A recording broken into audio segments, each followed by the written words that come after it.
Thanks for tuning in to People in Legal. I am here with Phil Saunders, CEO of Relativity. Welcome to Australia. Good to be here. How are you finding it so far? It's awesome. People are awesome. Culture is awesome. Just a very warm welcome from a lot of really great people. So it's been a pleasure being here so far. Can't wait to stay here another few days. Fantastic. You've been with Relativity for about 3.5 years. Yep. And this is sort of your first foray into the world of lawyers and legal tech. Is that right? That's correct. It's been in tech for well over 30 years. Please don't ask me how old I am. It's not a wonderful story. But yes, new to legal tech, but been in tech for well over 30 years. How do you find the world of legal tech and lawyers as a customer base? It changed my opinion. I used to have this perspective that the legal sector is what I would call a late adopter of tech. Just as a commercial tech guy or person in the market, always had that perspective. That perspective has changed. Perhaps it's AI, but I think it's bigger than that. I think when you look at what we do and what our community does in legal tech, it's all about advancing the very best new capabilities that are fully vetted to conquer really hard problems of data in the legal world. So I think that was a misconception on my part, where I think legal's very much an early adopter. And I also thought it would be easy space to learn after being in tech for so long, and it's not. It's fairly complex. Yeah. What have you found most difficult about it and getting your head around this space? A couple things. One is understanding the high consequence of the outcomes. Yeah. We're not dealing with just looking at what a legal practitioner does and trying to be an AI co-pilot to assist them. That's interesting, and it provides a lot of value for people. But what we're doing is we're intimately involved in very important, high consequence legal workflows that drive very important outcomes in the matter of investigations, litigations, data breaches, and so on. And so getting that right is not optional. Getting it perfect is required. Yep. And this space is changing so fast and the world of AI is developing so rapidly. How do you guys as a company stay kind of one step ahead of the curve? So we've been doing this for 25 years. And I think one of the most notable elements of our company is its DNA. This DNA of acknowledging when you hit these moments in time where staying with what you're doing when you know change is required, that ability to positively disrupt yourself, is more than just throwing innovation dollars at it. You can throw R&D dollars at it all you want. We spend a lot of money in R&D, but it's a mindset that says this has got to change so that we can help transform not just our company, but our product and our market.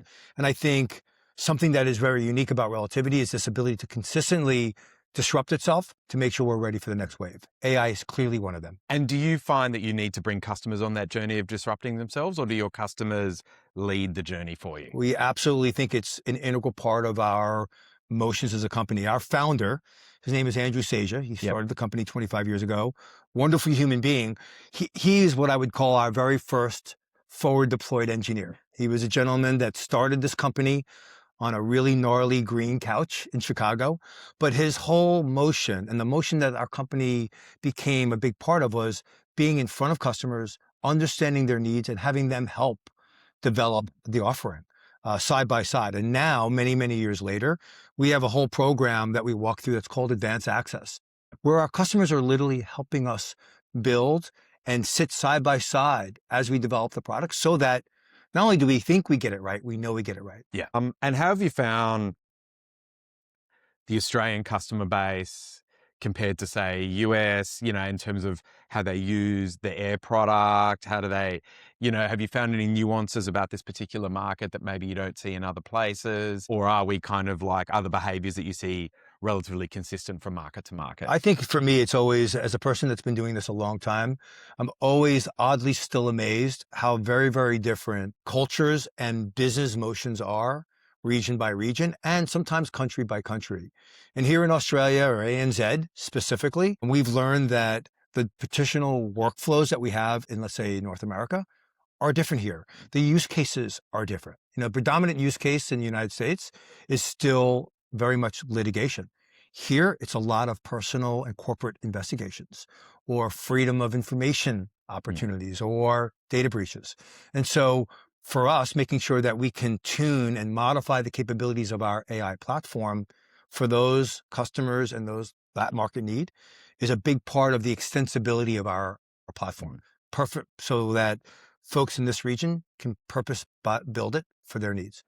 And crystal ball time, 3 years from now, what does this process look like for the legal community, and what does Relativity and the products that you're building kind of look like? Do you think it's just more of the same on steroids, or do you think it looks different 3 years from now? You know, I have a phrase I've been using inside our company here at Relativity, which, you know, I think is really fitting for that question. And that is knowing the sheer amount of additional and incremental work that law firms, corporations, banks, services companies are seeing, and the fact that the data that they have to go tackle and conquer is growing, becoming more complex, meaning more unstructured versus structured data. Think of a text, think of a Slack message, think of an emoji, all AI prompt data, all evidentiary data.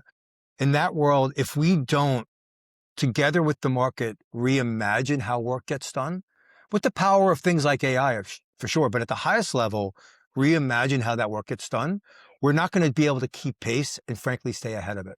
And so for us at Relativity, and I think is representative of the market, we have this sort of this belief that we need to continuously reimagine how work gets done so that our customers can have a really great day.